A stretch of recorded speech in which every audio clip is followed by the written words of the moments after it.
Hello dear student, good morning to all of you. Welcome to the class of SMDT physics. तो आज अपन जो topic पढ़ेंगे उसका नाम है गैलीलियन ट्रांसफॉर्मेशन। ट्रांसफॉर्मेशन का मतलब समझिए, गैलीलियन ने दिया तो कौन सा बन गया? गैलीलियन ट्रांसफॉर्मेशन बन गया। ठीक है बेटा, तो ट्रांसफॉर्मेशन समझो पहले। ट्रांसफॉर्मेशन का मतलब ये है कि आप 10th क्लास में थे, ठीक है, तो 10th क्लास में थे तो आपके सारे सब्जेक्ट थे। अब 10th के बाद आपने कौन सा क्या कर लिया? स्ट्रीम चेंज कर लिया। मान लीजिए आप किस में आ गए? साइंस में आ गए, ठीक है। अब साइंस में आ गया तो आपका कौन सा ट्रांसफॉर्मेशन हो गया? स्टूडेंट तो अभी भी हो आप, लेकिन 10th से किस में आ गए? बड़ी कक्षा में आ गए, बोर्ड की क्लासेस में आ गए। लेकिन 10th में क्या था? सारे सब्जेक्ट थे, लेकिन अब कौन से हो गए? साइंस, पर्टिकुलर सब्जेक्ट हो गया। कौन सा हो गया? साइंस हो गया। बस यही क्या होता है? ट्रांसफॉर्मेशन। स्टूडेंट अभी भी वही हो, आप तो आप ही हो। जैसे आपका नाम महेंद्र है तो आपका नाम अभी भी महेंद्र ही है, बट ट्रांसफॉर्मेशन हो गया किसका? 10th से किस में आ गए? 11th में आ गए। और दूसरी बात, सब्जेक्ट भी क्या हो गया? चेंज हो गया। तो बस यही क्या कहलाता है? Galilean transformation. लेकिन कैसे? तो देखो, इसको अपन दूसरे भाषा में ये भी बोल सकते हैं, जो गैलीलियन ट्रांसफॉर्मेशन है, कि एक निर्देश तंत्र का दूसरे जड़त्वीय निर्देश तंत्र के साथ संबंध। दूसरे जड़त्वीय निर्देश तंत्र के साथ संबंध। यहाँ पे आपको वापस जड़त्वीय निर्देश तंत्र समझना क्या है? जरूरी है। थोड़ा सा कल प्रीवियस लेक्चर में बताया था, पर अभी देखते हुए चलते हैं 1 मिनट के लिए। जड़त्वीय निर्देश तंत्र क्या होता है? मान लीजिए कोई निर्देश तंत्र है, ठीक है, यहाँ पे कोई रखा हुआ है पार्टिकल, तो इस पार्टिकल पे बाह्य बल नहीं लग रहा, बाह्य बल नहीं लग रहा। इसका मतलब इसका ए क्या हो गया? 0 हो गया, ठीक है। ए 0 हो गया तो अपन बोल सकते हैं वी क्या हो गया? कांस्टेंट हो गया। वी क्या हो गया? कांस्टेंट हो गया। मान लीजिए इस पर कोई बाह्य बल नहीं लग रहा और यह वी वेग से क्या है? गतिशील है। अब यदि आप यहाँ बैठ के देखोगे इस कण को, तो इस कण की स्थिति आपको कौन सी दिखाई दे जाए? त्वरण रहित दिखाई दे जाए। तब तो वो कौन सा ट्रांसफॉर्मेशन कौन सा फ्रेम ऑफ रेफरेंस कहलाएगा?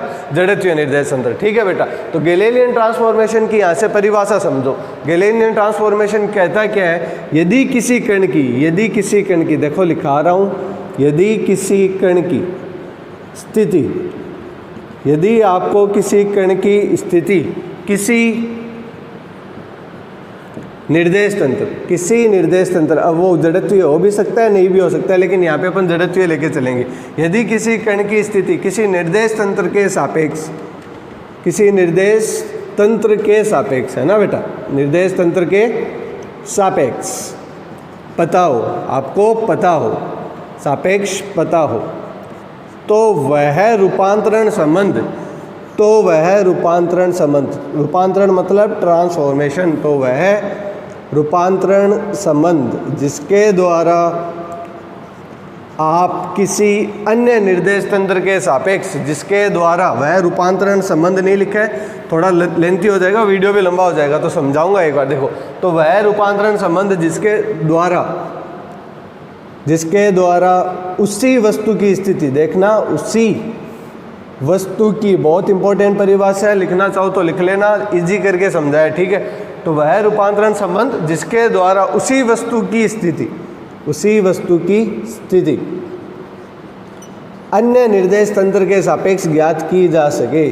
अब इसको समझाऊंगा, पूरी एक्सप्लेन करूंगा कि भाई ये कैसे होती है डेफिनेशन, ठीक है।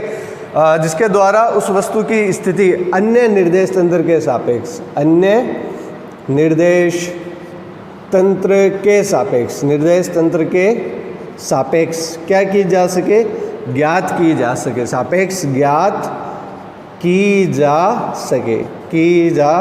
सके। देखो बेटा, अब इसको समझते हैं अपन। परिभाषा क्या कहती है गैलीलियन ट्रांसफॉर्मेशन की? कि यदि आपको किसी कण की स्थिति किसी निर्देश तंत्र के सापेक्ष क्या हो? पता हो, तो वह रूपांतरण संबंध जिसके द्वारा अपन किसी अन्य निर्देश तंत्र के सापेक्ष उस कण की स्थिति क्या कर सके?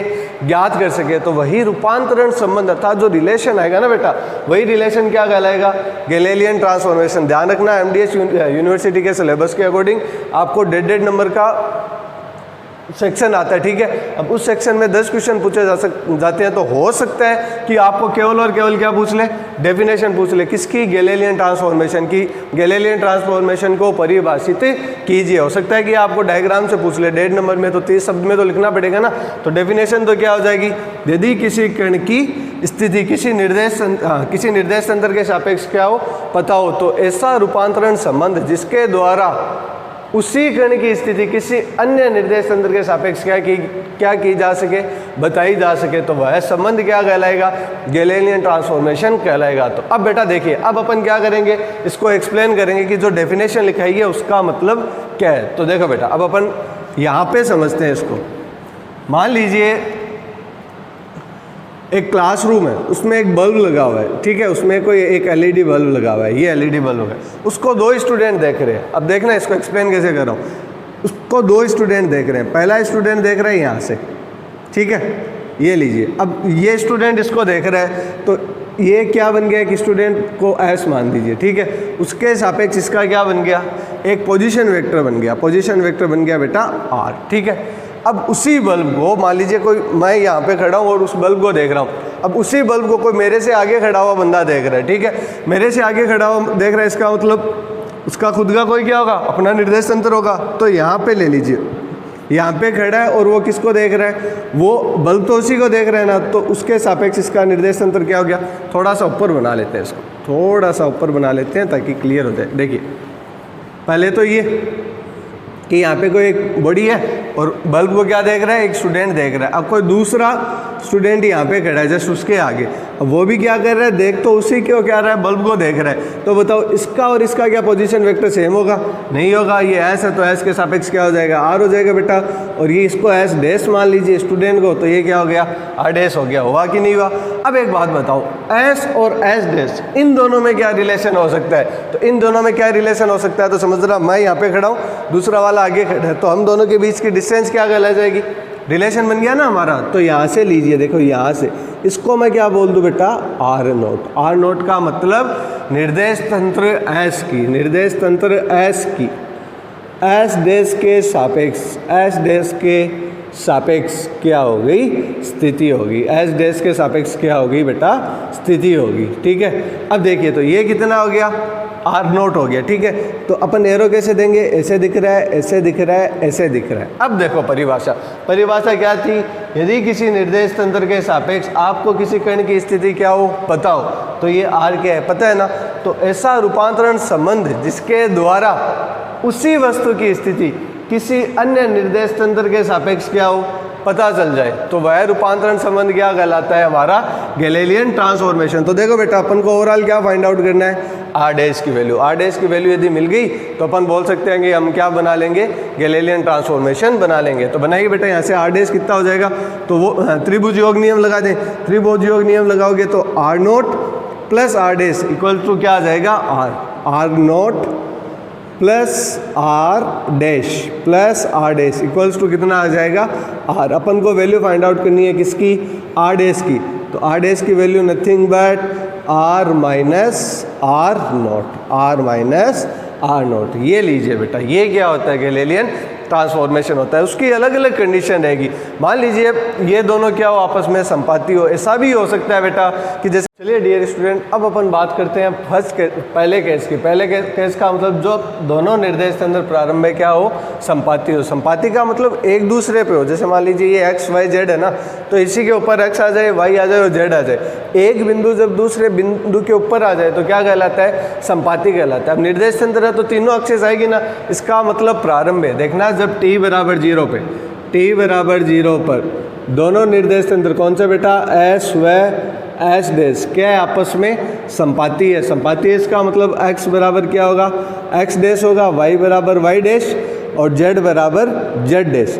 अब क्या हुआ बेटा, देखो जो s डैश निर्देश तंत्र है ना हमारा, कौन सा, ऊपर वाला, ये s डैश और ये हो गया s। ठीक है बेटा, तो अब जो हमारा s डैश है ना, वो s के सापेक्ष नियत वेग v से s डैश s के सापेक्ष, s के सापेक्ष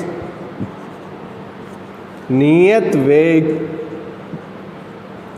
वेग v से क्या कर रहा है, गति कर रहा है। ठीक है, गति कर रहा है, और गति भी इस प्रकार से कर रहा है कि इसके x, y और z तीनों एक्सिस एक दूसरे के क्या रहे, पैरेलल में रहे, अर्थात समांतर रहे। ठीक है, क्योंकि संपाती था, यदि नियत वेग से गति करेगा तो इस हिसाब से करेगा कि भाई x, y और z तीनों एक्सिस क्या रहे, आपस में संपाती रहे, ठीक है। अब देखो अपन को वही बात करना, तो ट्रांसफॉर्मेशन निकालना है गैलीलियन का। तो गैलीलियन का जब ट्रांसफॉर्मेशन अपन जब निकालेंगे तो हमारे पास क्या कंडीशन रहेगी, देखो ये एस के सापेक्ष स्थिति उसी ऑब्जेक्ट की, उस ऑब्जेक्ट को मान लीजिए कोई सुंदर सा बंदा है, ठीक है। वो ऑब्जेक्ट है किसके सापेक्ष, एस के सापेक्ष, पोजीशन वेक्टर है आर, और एस डैश के सापेक्ष आर डैश। अभी जो बताया था यहाँ तक क्लियर है। लेकिन एक बात बताओ, ये कैसे निकालेंगे, अर्थात निर्देश तंत्र एस की एस डैश के सापेक्ष ये सारी लैंग्वेज बनेगी बेटा, ध्यान रखना। यदि बड़ा क्वेश्चन आया कि गैलीलियन ट्रांसफॉर्मेशन को परिभाषित करते हुए प्रूफ कीजिए जब दोनों निर्देश तंत्र संपाती हो और सब संपाती न हो, तो केवल इतना लिख देने से काम नहीं होगा, आपको थ्योरी भी लिखनी पड़ेगी। दैट्स वाई बोल रहा हूँ और थोड़ा बहुत लिखा रहा हूँ। और यदि आपके पास पेन कॉपी है बेटा तो साथ साथ में आप लिख भी सकते हो, ठीक है। यदि एस डैश के सापेक्ष क्या हो, सापेक्ष स्थिति ज्ञात करनी हो, अपन को पोजीशन ज्ञात करनी हो, तो कैसे करेंगे भाई, स्थिति कैसे ज्ञात करते हैं, ये एस और एस डैश की। लेकिन एस डैश के वी वेलोसिटी से क्या कर रहा है, मोशन कर रहा है, तो टी समय बाद में वो कितनी दूरी तय कर लेगा, टी समय बाद में तय की गई दूरी एस डैश की एस के सापेक्ष टी समय बाद तय की गई दूरी कितनी होगी, v इंटू टी। और देखो v इंटू टी क्या नहीं बन जाएगा क्या, जिसको अपन बोल सकते हैं क्या, आर नोट। तो आर नोट की वैल्यू आ गई ना, आर नोट की वैल्यू कितनी आ गई, R not is nothing but v into T. अब देखो बेटा, अब अपन को क्या चाहिए, एस डैश के सापेक्ष पोजीशन चाहिए ना ऑब्जेक्ट की, तो क्या होगी, आर डैश होगी। तो आर डैश कैसे निकालेंगे, आर डैश निकालने के लिए अपन लिख सकते हैं R plus R dash equals to कितना आ जाएगा, इक्वल टू आ जाएगा v इंटू टी, है ना।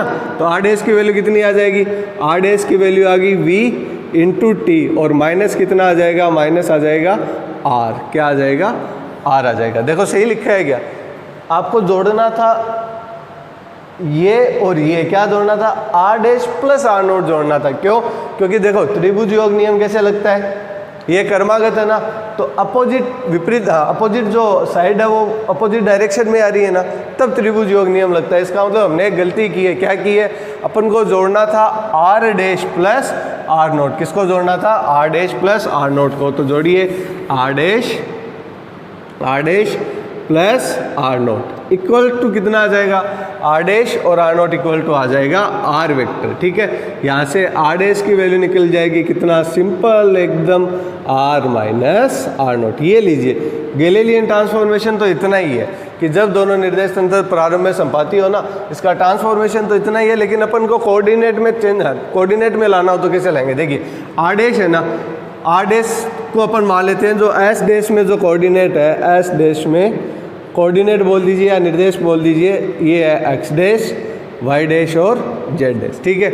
और एस में जो है वो स्थिति के निर्देशांक है एक्स, वाई और जेड। तो निकालिए कैसे, आर डैश की वैल्यू कितनी हो जाएगी बेटा, यहाँ पे आर डैश की वैल्यू हो जाएगी X dash I cap, Y dash J cap और जेड डैश के कैप, ठीक है। और आर की कितनी हो जाएगी, आर की हो जाएगी x I cap, Y J cap और जेड क्या हो जाएगा, के कैप, ठीक है बेटा। तो अब ये वैल्यू जब अपन किस में पुट करेंगे, यहाँ पर पुट करेंगे, तो अपन कोऑर्डिनेट में क्या आ जाएगी, वैल्यू आ जाएगी। लेकिन एक प्रॉब्लम अभी भी है, आर नोट कैसे निकालें। तो आर नोट की वैल्यू कितनी हो जाएगी, बोले सर आर नोट तो सिंपल है ना, आर नोट की कितना हो जाएगा, आर नोट सिंपल कैसे हो गया, इसकी वैल्यू आ जाएगी v मल्टीप्लाई बाई टी।